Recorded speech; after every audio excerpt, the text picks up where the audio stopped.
Hola a todos y a todas, ¿cómo están? Bueno, buenos días, buenas tardes o buenas noches, depende del momento en el que decidan ver este video y según la comisión. En la clase de hoy vamos a hablar sobre este último macronutriente que nos queda en este recorrido, que es el tema de los lípidos. ¿Sí? Estuvimos viendo hace 2 semanitas todo lo que tiene que ver con carbohidratos, hidratos de carbono. Lo mismo se aplicó para lo que es proteínas. Y bueno, nos queda este mundo, ¿sí?, de los lípidos, el cual vamos a dar comienzo. Bueno, para ponernos un poco en situación y conocer en qué va a consistir esta clase, en esta diapo les hice un resumen de todos los temas que vamos a abordar. Y vamos a comenzar con lo que son las definiciones, la composición de los lípidos y su estructura química. Después también vamos a experimentar cómo se clasifican esos lípidos y los ácidos grasos que lo componen. Otro tema importante y relevante tiene que ver con estas funciones que cumplen los lípidos en el organismo. Eh, por supuesto, algo que debemos manejar son las recomendaciones de lípidos en general y de los lípidos esenciales. Para lo último vamos dejando todo lo que es la digestión y absorción. Este macronutriente, a diferencia de los anteriores que estuvimos viendo, es un poquito más compleja, ¿sí? Justamente por esta hidrofobia que tienen los lípidos en su composición. Y por último, vamos a determinar cuáles son, ¿sí?, los alimentos fuentes de este macronutriente. Y es importante comenzar con la definición, ¿sí? ¿Qué son estos lípidos, este macronutriente? Bueno, primero tenemos que definir que son sustancias orgánicas, pero esas sustancias orgánicas tienen una determinada característica, que pueden ser hidrofóbicas o anfipáticas. ¿Qué significan estas dos características? Hidrofóbicas, ¿sí?, como la palabra lo indica, no pueden ser solubles en agua, ¿sí? Es como que no hay una relación, una interacción de estos lípidos o de estas sustancias con el agua. O pueden ser anfipáticas. Esto quiere decir que hay una parte de la estructura de estos lípidos, ¿sí?, que puede ser soluble en agua, pero que otra parte no. Cuando hablamos de lípidos, tenemos que tener en cuenta que hablamos tanto de las grasas como de los aceites. ¿Cuál es la diferencia entre uno y otro? A simple vista, ¿sí? Tienen que ver con su estado a temperatura ambiente. O sea, está determinado por el punto de fusión. Las grasas suelen ser sólidas a temperatura ambiente, como ustedes lo pueden observar en lo que es bueno, la manteca o la grasa visible de la carne, ¿sí? Y después tenemos los aceites, que son líquidos a temperatura ambiente. Como pueden ver, la botella de aceite, ya sea de cualquier tipo, ¿sí?, de oliva, de girasol, mezcla. Entonces, la diferencia entre uno y otro tiene que ver con su punto de fusión. Siempre que hablamos de temperatura ambiente, estamos hablando más o menos de una temperatura de 20 grados centígrados, ¿sí? Y por último, tenemos que tener en cuenta que dentro de esta estructura química, los componentes principales van a ser carbonos, hidrógeno y oxígeno.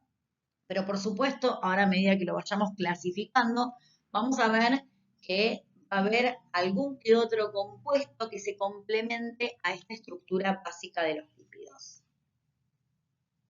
Bueno, los lípidos, ¿sí?, pueden clasificarse en simples, compuestos y esteroides según su estructura química, ¿sí?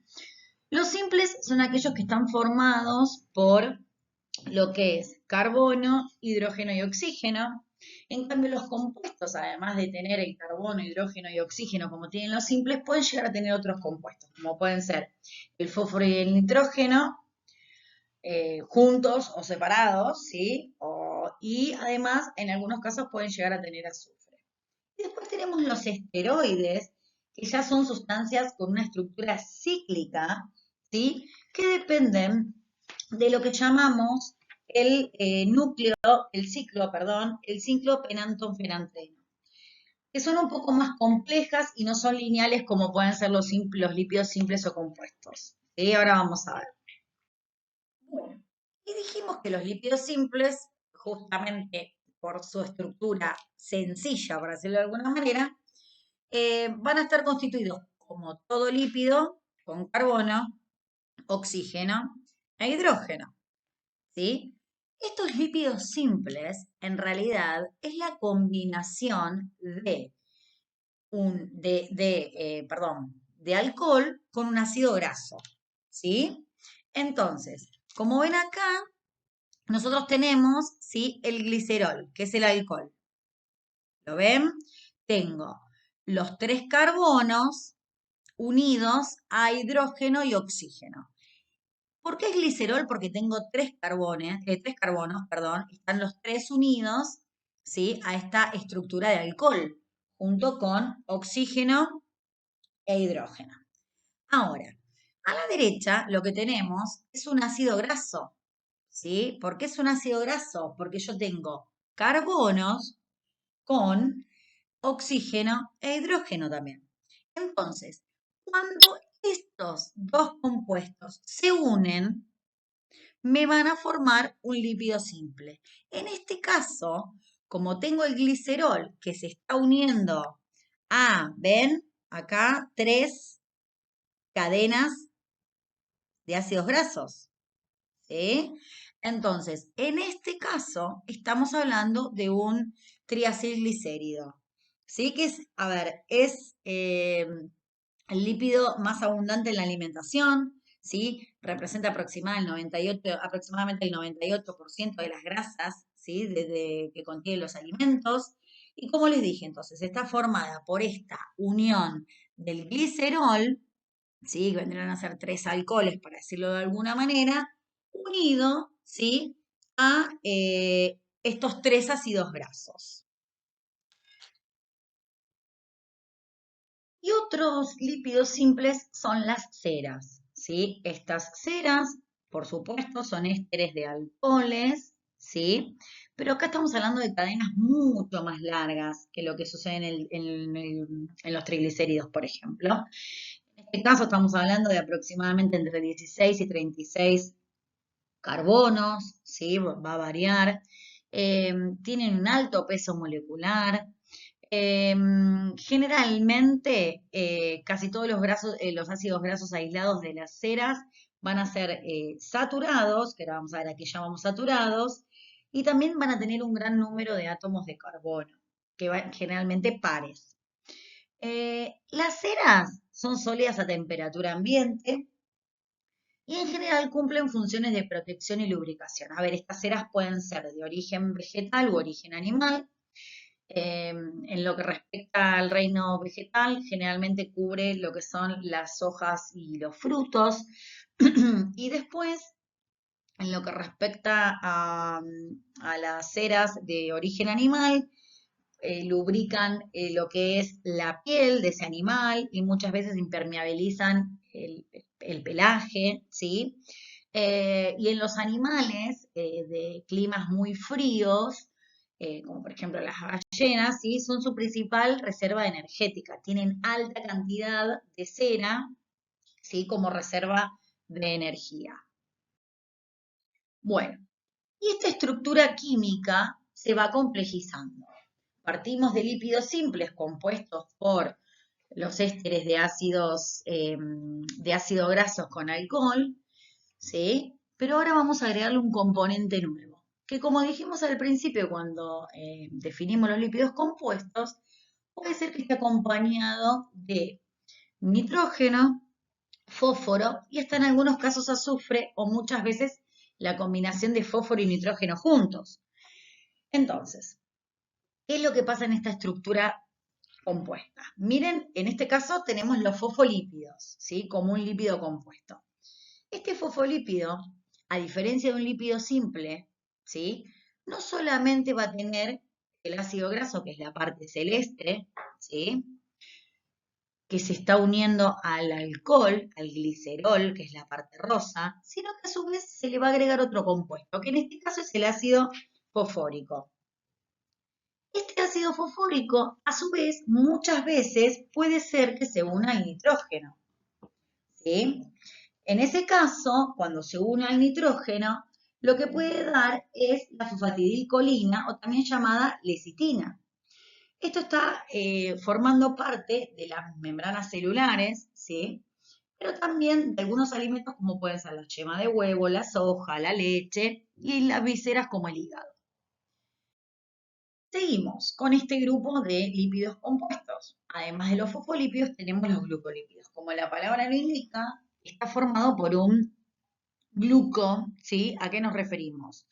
Va a haber un hidrato de carbono, ¿sí? Un carbohidrato que va a estar unido a lo que es toda la estructura lipídica de base, que era alcohol y ácido graso. En este caso no es el glicerol, como era en el fosfolípido, sino que es otro alcohol denominado esfingosina, ¿sí?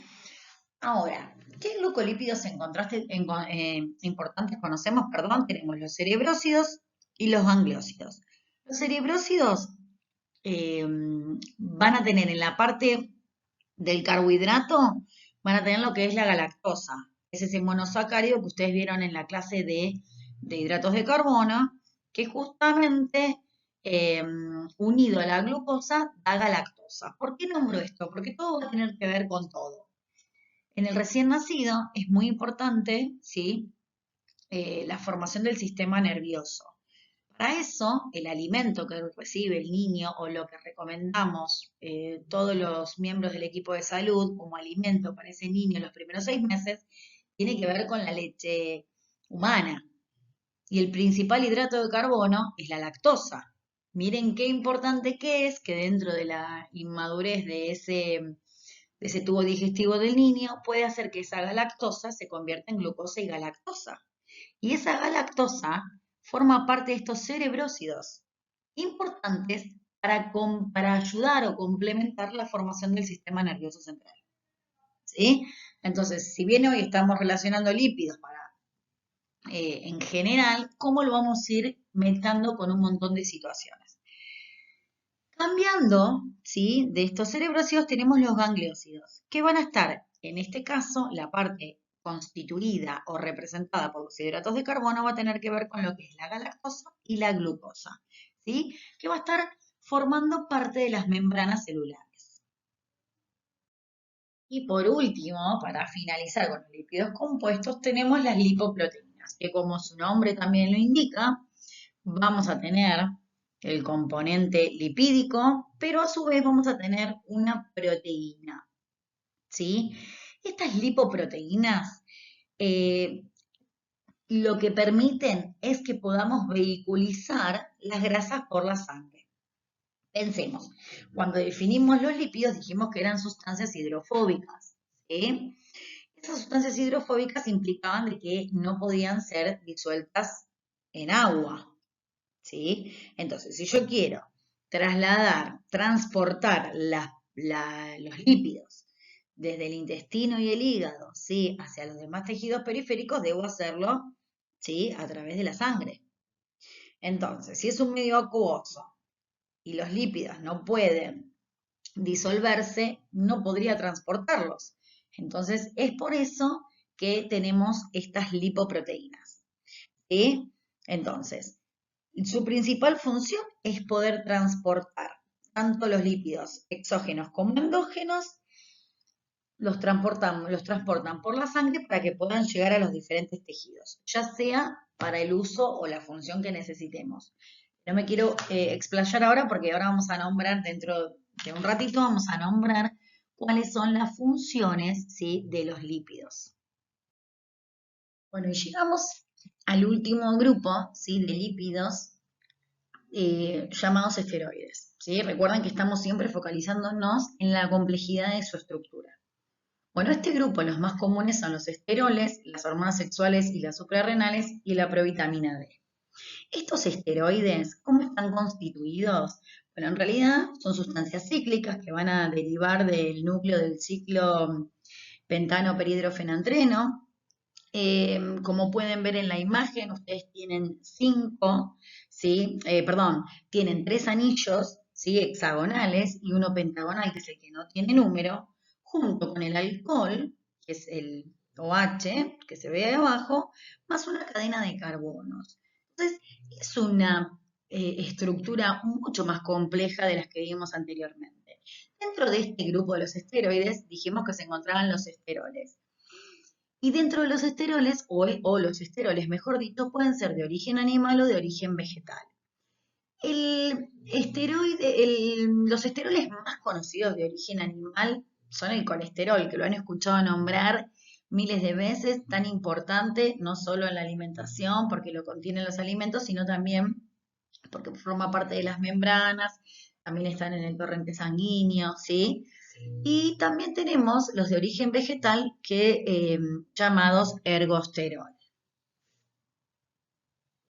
Bueno, seguimos con los ácidos grasos.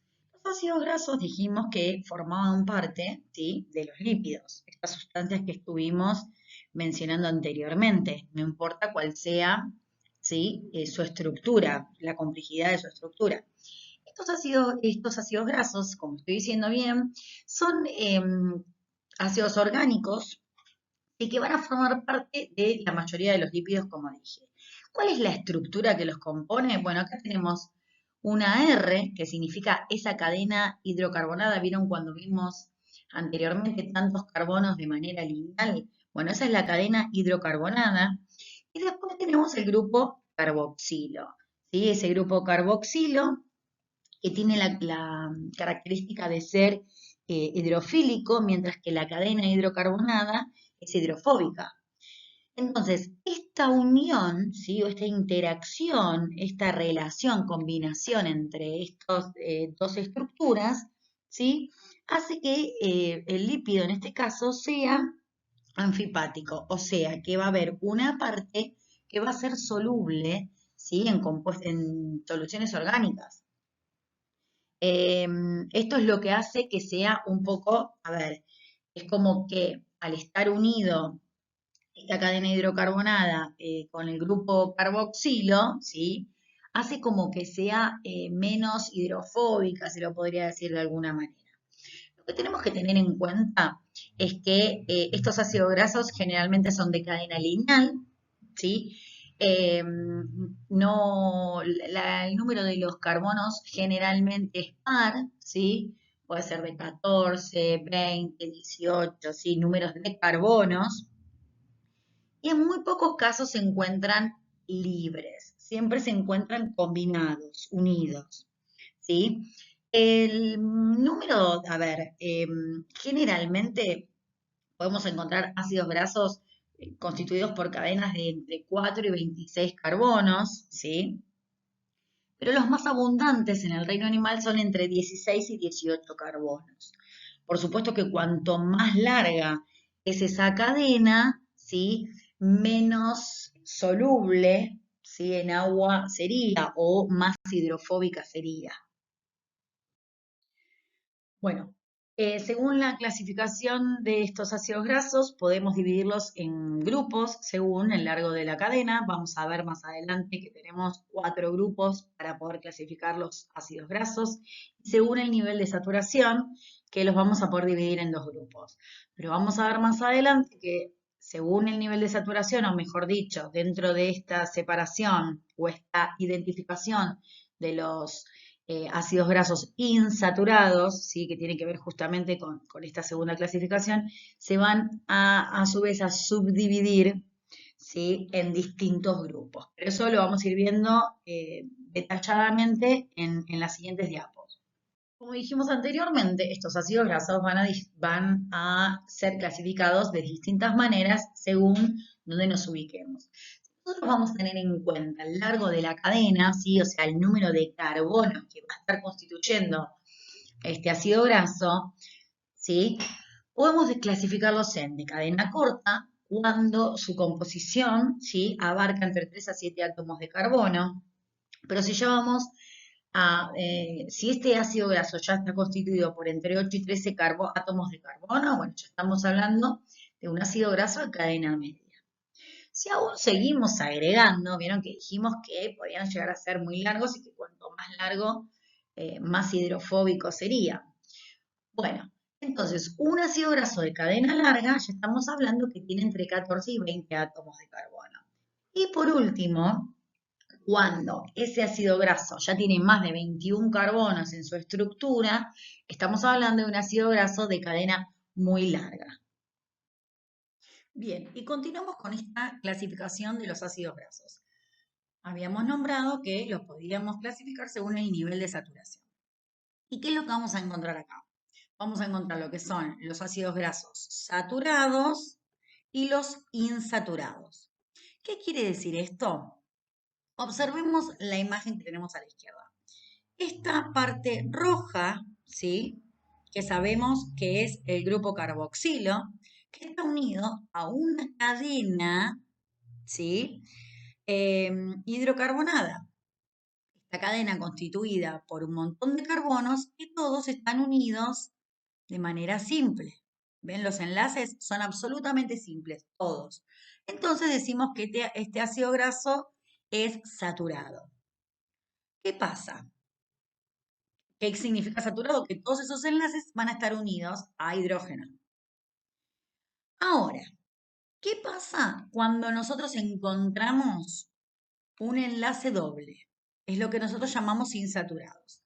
Miren, abajo tenemos la estructura roja, que ya dijimos que era el grupo carboxilo, unido, ¿sí?, a una cadena con con muchos carbonos, perdón, llamada la cadena hidrocarbonada.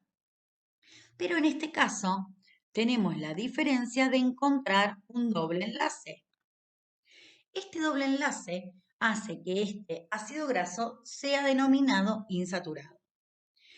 Ahora bien, dentro de estos insaturados tenemos dos grandes grupos, que son los monoinsaturados, que es el caso de la imagen, en donde solamente hay una doble ligadura, ¿sí?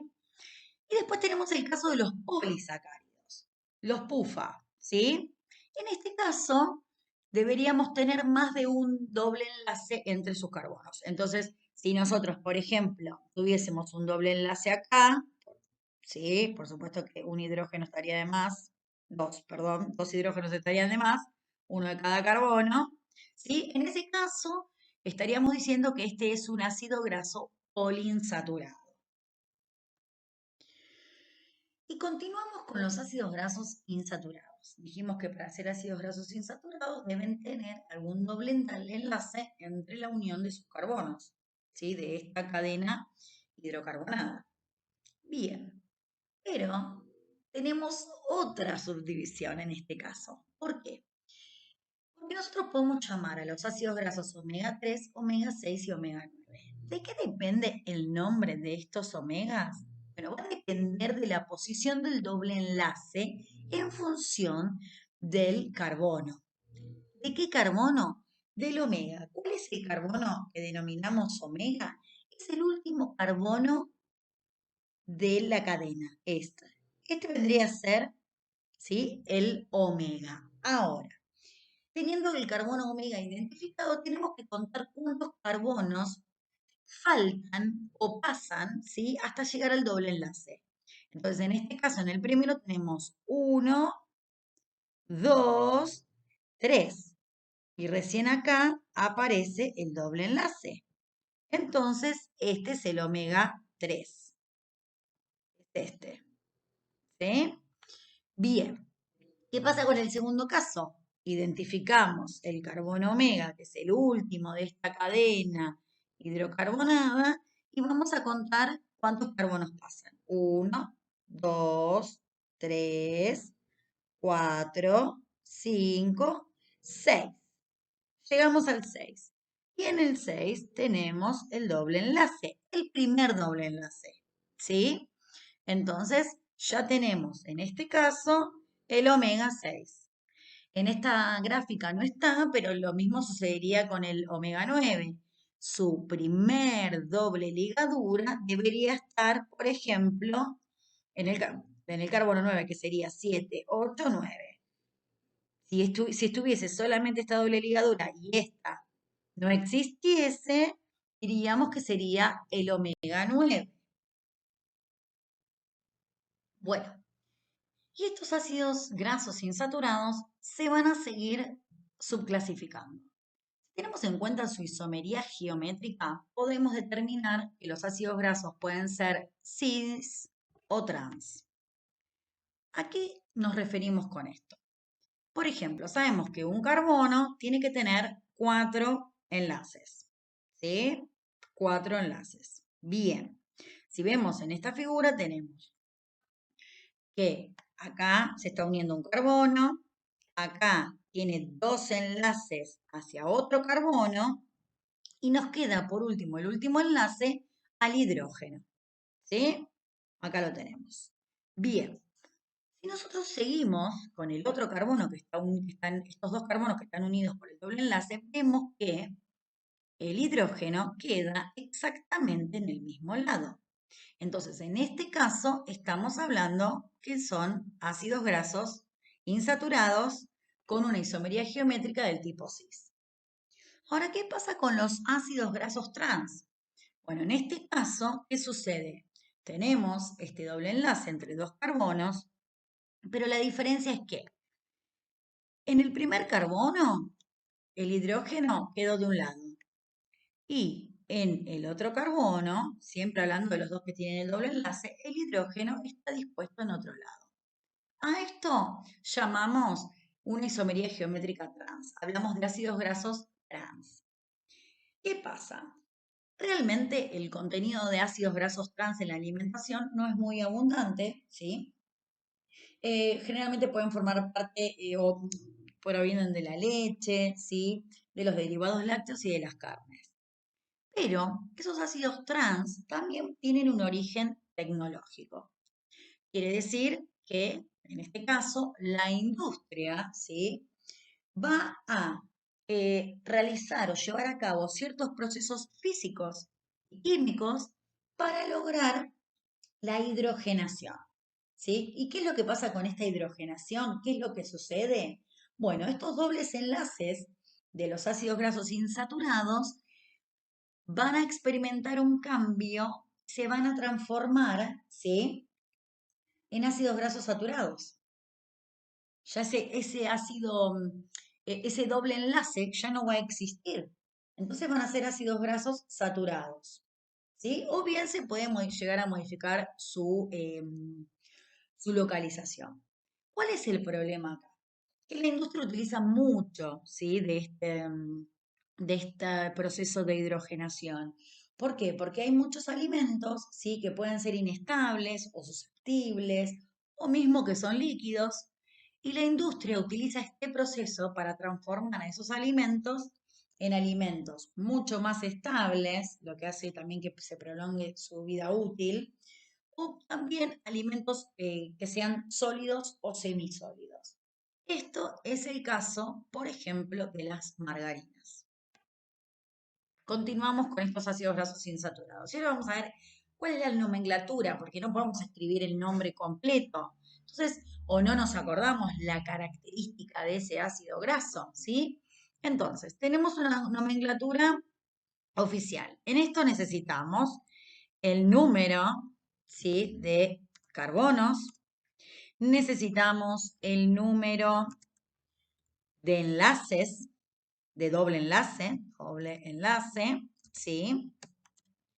Y por último, necesitamos el número del carbono del doble enlace, que tenía que ver, ¿se acuerdan con ese grupo omega que habíamos dicho? Enlace. Bien, entonces vamos a hacerlo juntos con esta imagen que tenemos acá. Vamos a contar la cantidad de carbonos, que es el primer dato que necesitamos, número de carbonos. 1, 2, 3, 4, 5, 6, 7, 8, 9, 10, 11, 12, 13, 14, 15, 16, 17 y 18. Bien, ya sabemos entonces los números de carbonos, ¿sí? Entonces ya tenemos 18. Y vamos a poner dos puntos. Y tenemos que saber el número de enlaces. En este caso, ¿sí? Sabemos que el número de enlaces, como vemos acá, es 1. De doble enlace, ¿no? Perdón. Entonces, número de doble enlace 1. ¿Vamos bien hasta acá? Y después vamos a ponerle la letra N y el número del carbono donde aparece ese doble enlace. Entonces, vamos a volver a contar, ¿sí? Vamos a hacerlo con otro color. Entonces tenemos 1, 2, 3, 4, 5, 6, 7, 8 y 9. Ahí aparece el doble enlace. Entonces, nosotros deberíamos definirlo, ¿sí? Con esta nomenclatura. 18, que es el número de carbono, 2 puntos, 1 es el número de enlaces, de doble enlaces que tiene, ¿sí? Y el N9, que implica en qué carbono aparece ese doble enlace. Bueno, vamos a practicar un poquito más sobre la nomenclatura para que quede claro. Seguimos con estos ácidos grasos insaturados y en este caso vamos a tener el ácido docosahexanoico y el ácido eicosapentanoico. Vayamos por el primero, el docosapentanoico. Dijimos que lo primero que teníamos que saber era el número de carbonos, ¿sí? Si nosotros contamos esos carbonos, tenemos 1, 2, 3, 4, 5, 6, 7, 8, 9, 10, 11, 12, 13, 14, 15, 16, 17, 18, 19, 20, 21 y 22, ¿sí? Entonces acá vamos a poner 22, 2 puntos, y tenemos que poner el número de doble enlaces que haya, ¿sí? Entonces vamos a tener en este caso 1, 2, 3, bueno, no me marcó 3, 4, 5 y 6, ¿sí? Perfecto. Entonces, acá tenemos 22, 2 puntos, 6. Y después necesitamos saber el primer enlace, el primer doble enlace, en qué carbono aparece. Entonces, en este caso, aparece en el carbono 3. ¿Sí? 1, 2, 3. ¿Bien? ¿Va quedando claro? Yo creo que sí, que a medida que uno lo va practicando va quedando claro. Vamos al segundo. La estructura química del ácido eicosapentanoico. En ese caso, el ácido eicosapentanoico sí está constituido por ¿cuántos carbonos? 1, 2, 3, 4, 5, 6, 7, 8, 9, 10, 11, 12, 13, 14, 15, 16, 17, 18, 19 y 20. Entonces ya tenemos 20 carbonos más los 2 puntos y después tenemos que ver cuántas dobles ligaduras tienen. 1, 2, 3, 4, 5. Entonces le ponemos el 5. Y después tenemos que saber en qué número del carbono aparece el primer doble enlace. 1, 2, 3. Entonces, de esta manera quedan representados ambos ácidos grasos poliinsaturados, porque tienen más de una doble ligadura. Pero vamos a hablar un poquito de las funciones de los lípidos. En primer lugar, tenemos que tener en cuenta que van a dar un aporte energético. La ingesta de estos lípidos en los alimentos nos van a proporcionar 9 kilocalorías por gramo de alimento, por gramo de grasa. Lo que tenemos que pensar es que, o analizar, es que un gramo de lípidos me aporta más del doble, ¿sí? De lo que es un gramo de hidratos de carbono o de proteínas. Así que es una fuente energética. Esa fuente de energía, o el excedente, perdón, de la ingesta de lípidos se va a almacenar en triglicéridos como triglicéridos en el tejido adiposo. Posteriormente tenemos que tener en cuenta que hay una función estructural. Los fosfolípidos, como habíamos nombrado en un principio, que eran estos lípidos compuestos, ¿sí? Junto con el colesterol, que son esteroides, forman parte de la membrana.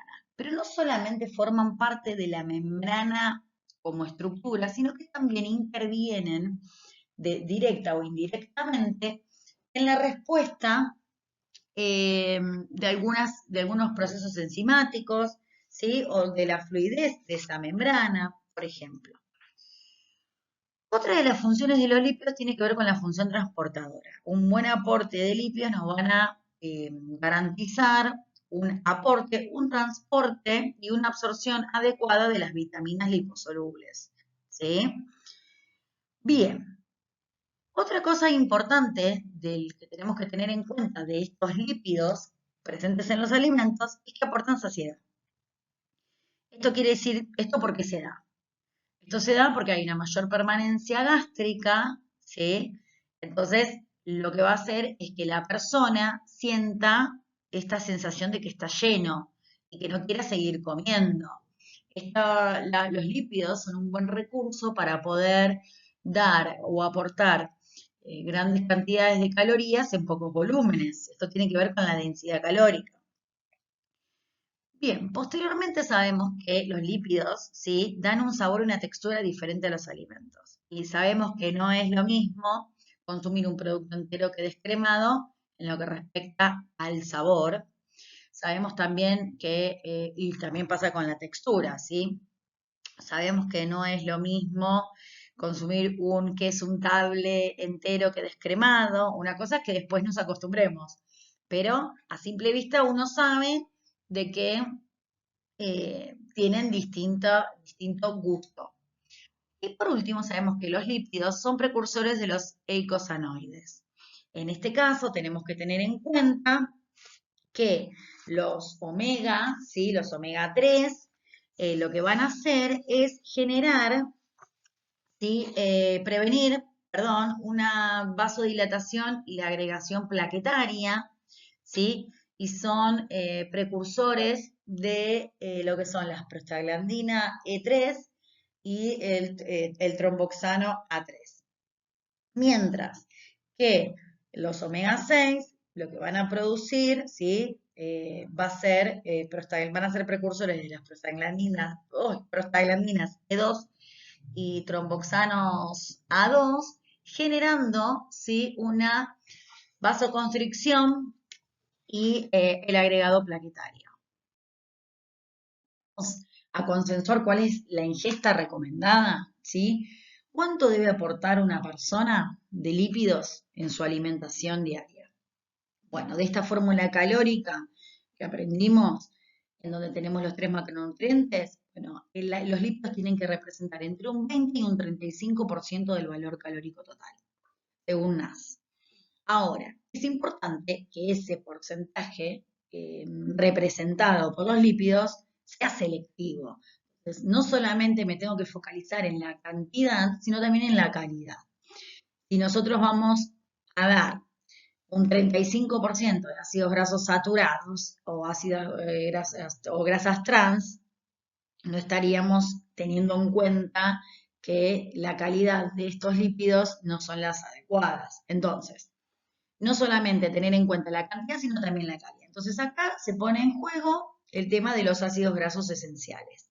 Pero antes me olvidé de decirles, ¿sí?, que estos valores se tuvieron en cuenta en función de estudios que se realizaron en los que ingestas mayores a estos porcentajes, por supuesto, podían llegar a producir complicaciones como mayor prevalencia de obesidad, enfermedades cardíacas y diabetes.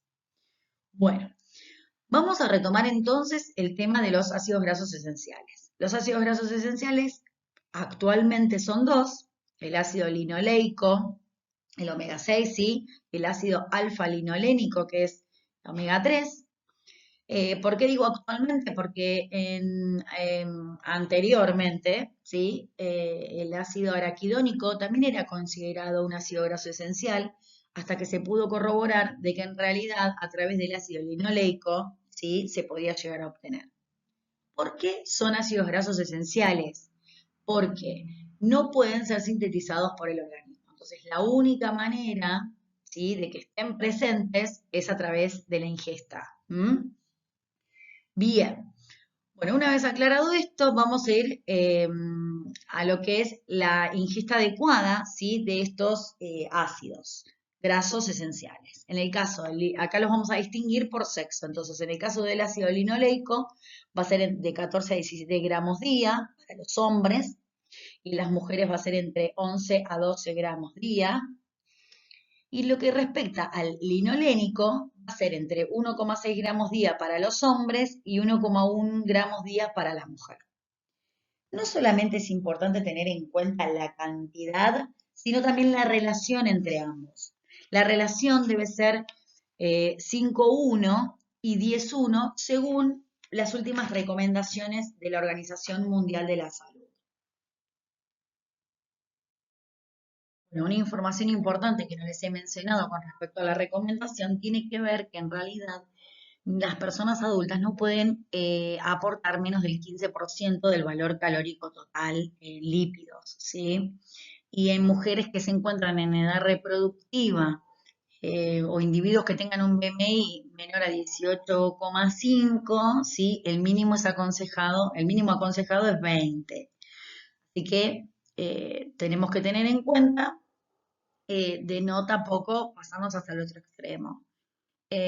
Otro dato importante también es que los ácidos grasos saturados no deben exceder el 10% no deben exceder el 10% del valor calórico diario. Bueno, vamos a dar comienzo a este proceso de digestión de los lípidos, un proceso un poco más complejo que los que pudieron ver en la clase de hidratos de carbono y de proteínas. Esto se debe a la estructura, ¿sí? de la molécula. ¿Se acuerdan que al principio de la clase dijimos que estos lípidos tienen la característica de ser hidrofóbicos, que no pueden ser solubles en agua? Bueno, esto va a hacer que el proceso de digestión sea un poco más complejo, va a ser más difícil que esos ácidos grasos puedan llegar al torrente sanguíneo, que es un medio acuoso. Bueno, vamos a comenzar entonces. Ingerimos un alimento rico en triglicéridos, ¿sí? Va a actuar lo que es la lipasa lingual, cuyas células secretoras se encuentran en la parte posterior de la lengua por debajo de las papilas gustativas. Su acción es sobre todo en los lípidos de cadena corta y cadena media. También hay un proceso mecánico que sucede acá que contribuye un poco a la digestión que tiene que ver con el proceso de masticación. Ese alimento atraviesa el esófago y llega al estómago. Se encuentra con un medio ácido por el que la lipasa lingual deja de funcionar o de actuar en esta etapa, ¿sí? Hay una lipasa gástrica que también no es muy relevante, eh, justamente por este medio tan ácido.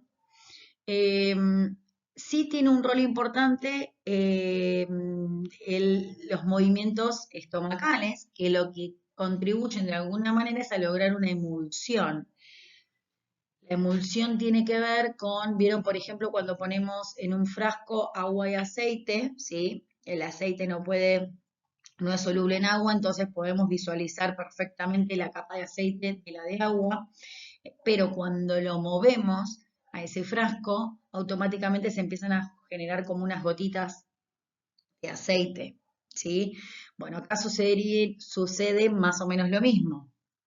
Este producto o este quimo llega al intestino delgado y su presencia, o sea, la presencia de lípidos, va a generar distintas respuestas.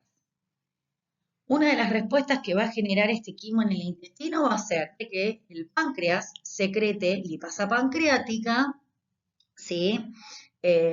Secrete bicarbonato como para aumentar el pH, porque si no la lipasa pancreática no va a poder actuar. Y también necesita de un cofactor, en este caso es la colipasa. Como dice acá en la diapo, en realidad el páncreas lo que va a secretar es una procolipasa, que es una forma inactiva. Entonces, lo que necesitamos, ¿sí?, es activarla, y eso se logra a través de la tripsina.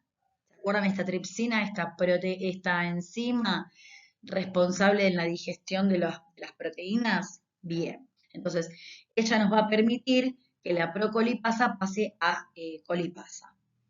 Y se va a formar una micela, ¿sí? La micela va a estar constituida por la lipasa pancreática, por la colipasa y también por las sales biliares, que todavía no las nombramos. esta micela en realidad, que ahora vamos a mostrar una fotito, lo que me va a permitir es que la lipasa tenga mayor superficie de contacto. Lo que va a hacer es tratar de mantener esta emulsión estable, ¿sí? Estas gotitas que se mantengan estables para que puedan actuar las lipasas. La lipasa pancreática.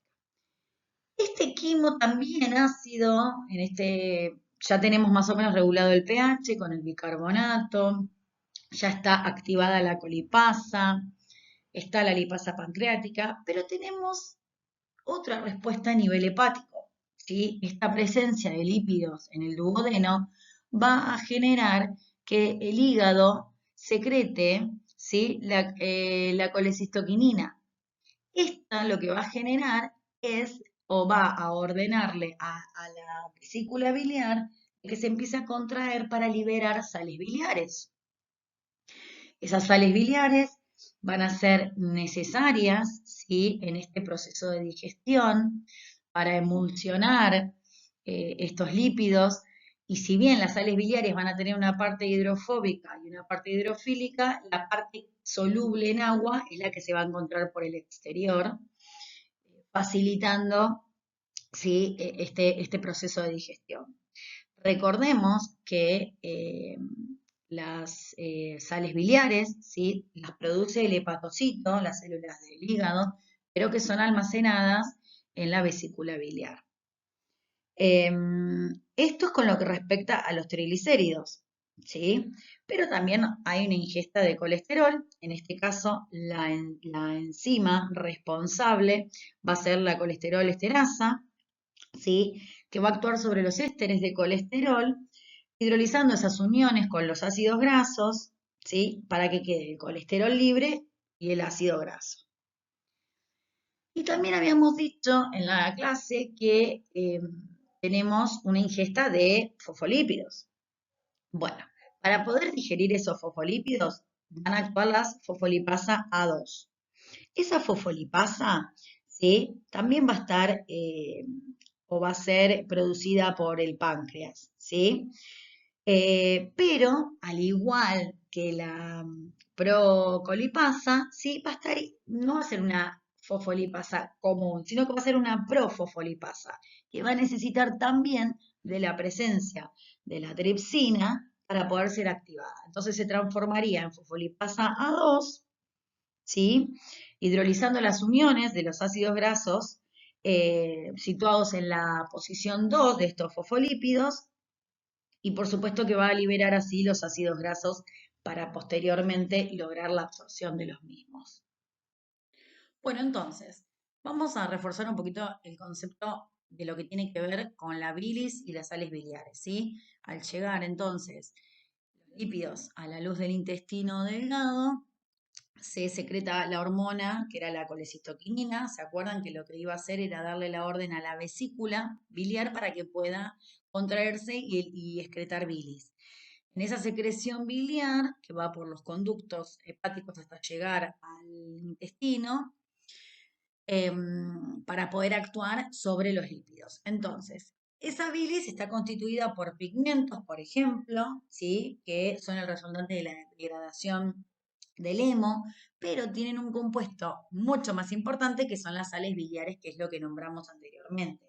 Esas sales biliares provienen del colesterol y tienen una función indispensable en lo que es la digestión de los lípidos, ¿sí? ¿Por qué? Porque nosotros decimos que esta molécula, este es el ácido biliar, ¿sí? Que va a tener una parte hidrofóbica, que es esta amarilla, ¿sí? Y una parte hidrofílica. La parte hidrofílica es la que va a poder ser soluble en agua. Entonces, este ácido biliar se va a unir a la molécula de lípidos, ¿sí? Se va a unir al lípido, que también era hidrofóbico, ¿se acuerdan cuando lo definimos al principio?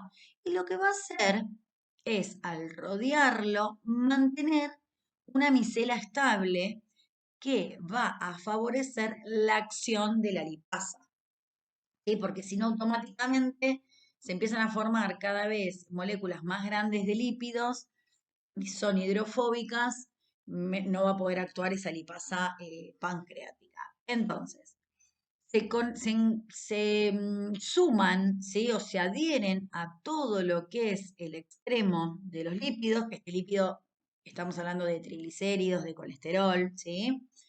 Entonces, este ácido biliar se une y de esta manera va a favorecer la acción de la lipasa, va a favorecer la superficie de acción también, a la que va a estar expuesta para que pueda actuar esa lipasa, ¿sí? Y por supuesto, esta emulsión que estuvimos hablando antes. Indirectamente tiene que ver también que favorece la mayor absorción de vitaminas liposolubles, ¿sí? Pero eso ahora también lo vamos a ver con el tema de la absorción. Tenemos que tener en cuenta que estos ácidos biliares, ¿sí? Una vez que llegan al ilion, una vez que pasan el duodeno, ¿sí? Van a ser absorbidas por un transporte activo y van a llegar al hígado de nuevo eh, y se pueden reutilizar en varias oportunidades. Bueno, y acá, como pueden observar, es un cuadro resumen, ¿sí? Después de todo este proceso de digestión y la acción de las distintas enzimas, ¿sí? ¿Cuáles son los resultados que se obtienen? Entonces, de los triglicéridos vamos a obtener 3 ácidos grasos y un glicerol. Del colesterol esterificado vamos a encontrar o vamos a obtener el colesterol, un ácido graso y un glicerol. Y de los fosfolípidos vamos a obtener 2 ácidos grasos, un grupo fosfato y un glicerol o esfingosina, que era el otro alcohol al que se podía estar unido. Todos estos productos van a estar de alguna manera disponibles en la luz intestinal para poder ser absorbidos, que es lo que vamos a explicar a continuación. Bien, y ahora vamos al tema de la absorción. Como vimos en el cuadro anterior, vimos cuáles eran los resultados de la acción de estas enzimas, ¿sí?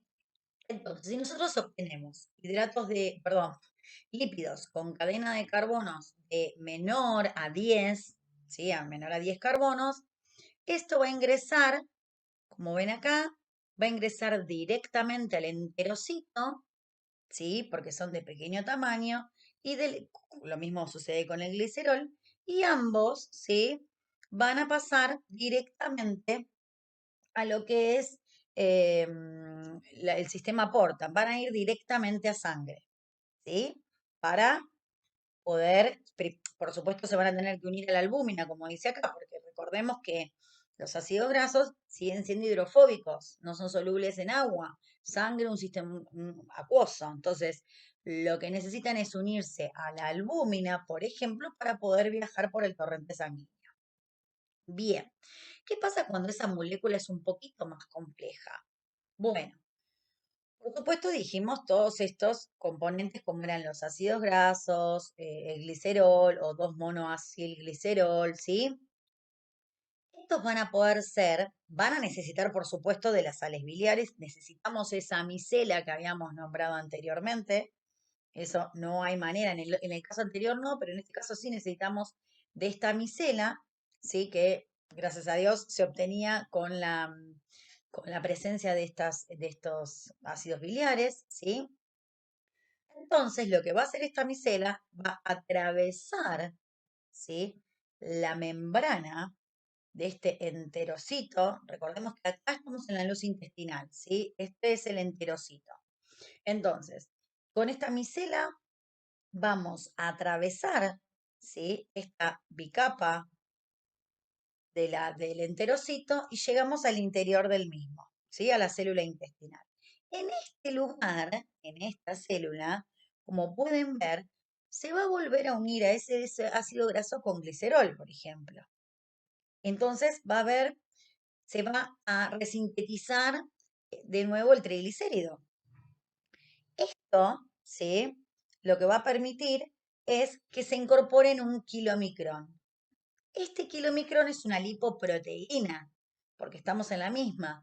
Debemos pasar posteriormente, ¿sí? A la sangre y no hay manera de que lo hagamos sin estar acompañados de las proteínas. Entonces, se forma este kilomicrón que va a viajar en este caso por los vasos linfáticos, ¿sí?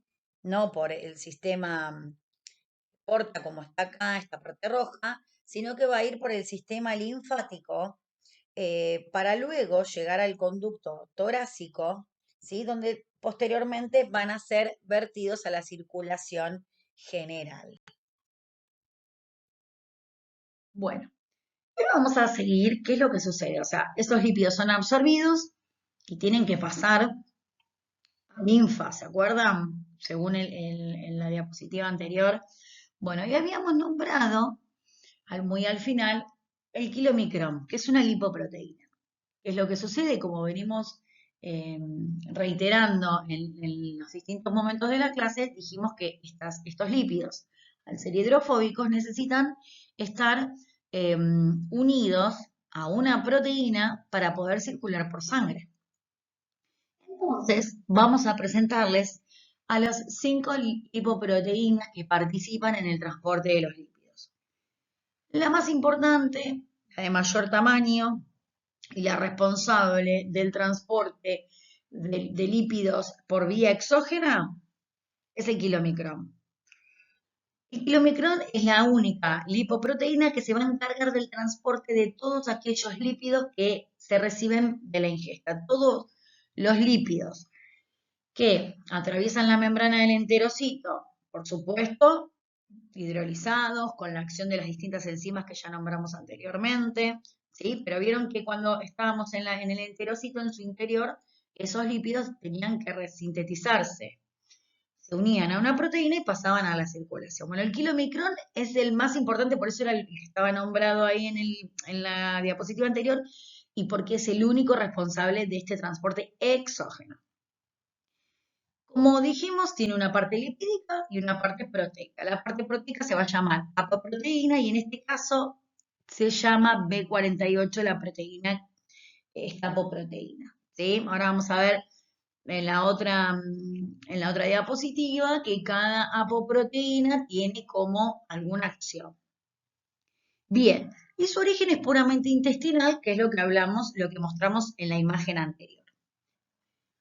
Por supuesto, este kilomicrón, como dijimos siempre, el porcentaje de triglicéridos vía exógena es prácticamente un 98%, más o menos, ¿sí? De todos los lípidos que ingerimos, el más abundante son los triglicéridos. Entonces, justamente la composición de este kilomicrón va a ser primordialmente de triglicéridos exógenos, ¿sí? Aproximadamente un 90%. Va a tener colesterol, fosfolípidos, que son los lípidos que recibimos de los alimentos, y las proteínas. Bien, después tenemos otras liposproteínas, ¿sí? Que van a tener un rol importante en lo que es el transporte de los lípidos endógenos. ¿A qué nos referimos con esto? Estas lipoproteínas van a permitir la circulación de los lípidos, pero que tuvieron un origen endógeno, ¿sí? En el hígado. Entonces, acá tenemos la BLDL, que es la de muy baja densidad, se llama lipoproteína de muy baja densidad, están las siglas en inglés. En este caso, se encargan del transporte de triglicéridos exógenos principalmente, tiene un origen en el hígado y pequeña parte puede ser en el intestino, está compuesto por proteínas, por apoproteínas como la B100. Sí, vamos a ver posteriormente cuál es el rol y la circulación de esta lipoproteína. Luego tenemos la IDL, ¿sí? La IDL es una lipoproteína de densidad intermedia. Su función va a ser la del precursor de la LDL, que es otra lipoproteína, que ahora ya vamos a ver cuál es y vamos a entender por qué es el precursor. Su origen es un origen hepático y la parte proteica va a estar representada por la apoproteína B100. Seguimos en este mundo de las lipoproteínas y nos quedan mencionar dos. Una es la LDL, que significa baja densidad, o sea, lipoproteína de baja densidad, donde en realidad se va a encargar del transporte de colesterol, principalmente, va a tener un origen hepático y va a estar compuesta su parte proteica por una apoproteína B100. Por supuesto que este LDL va a tener triglicéridos, va a tener proteínas y va a tener fosfolípidos, pero su principal componente es el colesterol. Y para finalizar toda esta presentación de las hiperproteínas, tenemos a la HDL, que es de alta densidad, que se va a ocupar del transporte reverso del colesterol, va a tener un origen hepático e intestinal y va a tener en su composición mayoritariamente proteínas. Dentro de las apoproteínas se encuentran la A1 y la A2. Bueno, vamos a comprender un poquito el transporte de los lípidos en sangre. Vamos a empezar por la vía exógena, ¿sí? Recuerdan todo el proceso de digestión, las enzimas que participan, los ácidos biliares, ¿sí? Llegamos al intestino, vimos cómo en el enterocito los ácidos grasos de cadena corta y media pasan directamente sin problema y en cambio todos los ácidos grasos y el glicerol van a tener que llegar al enterocito y se van a resintetizar y se van a unir a un kilomicrón. ¿Sí? Dijimos que el kilomicrón era esta lipoproteína de mayor tamaño, de origen intestinal, y que en su interior tenía aproximadamente el 90% de los triglicéridos de origen exógeno, los triglicéridos que provienen de la alimentación. Bien, entonces, estos kilomicrones, ¿sí? De gran tamaño, van a tener una apoproteína, que es la porción proteica, ¿sí? Que lo que van a hacer es, va a tener la B48 habitualmente y va a recibir lo que es la apoproteína C y E. La apoproteína C va a permitir que la proteína lipasa actúe sobre el kilomicrón hidrolizando los triglicéridos, ¿sí? Entonces, el resultado de la acción de esta enzima, que necesita de este cofactor que es la apoproteína C, va a dar como resultado estos triglicéridos hidrolizados, el resultado. Entonces, ¿qué va a hacer? Gracias a la presencia de la apoproteína E, los receptores de esta apoproteína E se encuentran en el hígado captando, ¿sí? Es el producto obtenido de la acción de la lipolipasa pancreática. Perdón, de la lipoproteína lipasa, ¿sí? Bien. Luego tenemos lo que es la vía endógena. En esta vía endógena, ¿sí? Van a tomar relevancia todas las otras lipoproteínas que mencionamos en la diapositiva anterior. La principal, ¿sí? La primera que vamos a mencionar es la VLDL, que ¿cuál era? Era la de muy baja densidad, ¿sí? Bueno, esta va a contener principalmente triglicéridos de origen endógeno. Va a tener también colesterol, pero principalmente va a tener triglicéridos de origen endógeno.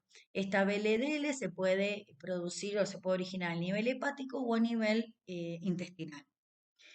¿Qué pasa con esta lipoproteína? Bueno, también va a captar las apoproteínas E y C, ¿sí? En lo que la C va a permitir que actúe, ¿sí? Esta lipoproteína lipasa que nombramos anteriormente, ¿se acuerdan acá?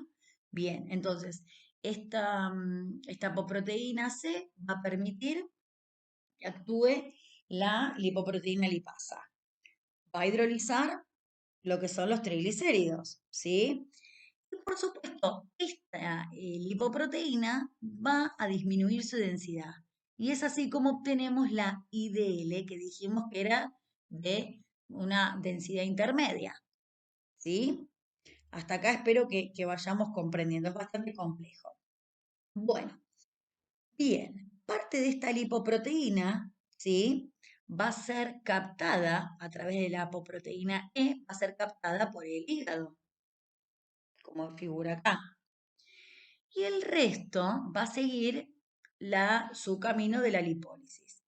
Va a dar origen a lo que es la LDL, que es esta apoproteína de baja densidad. ¿Sí?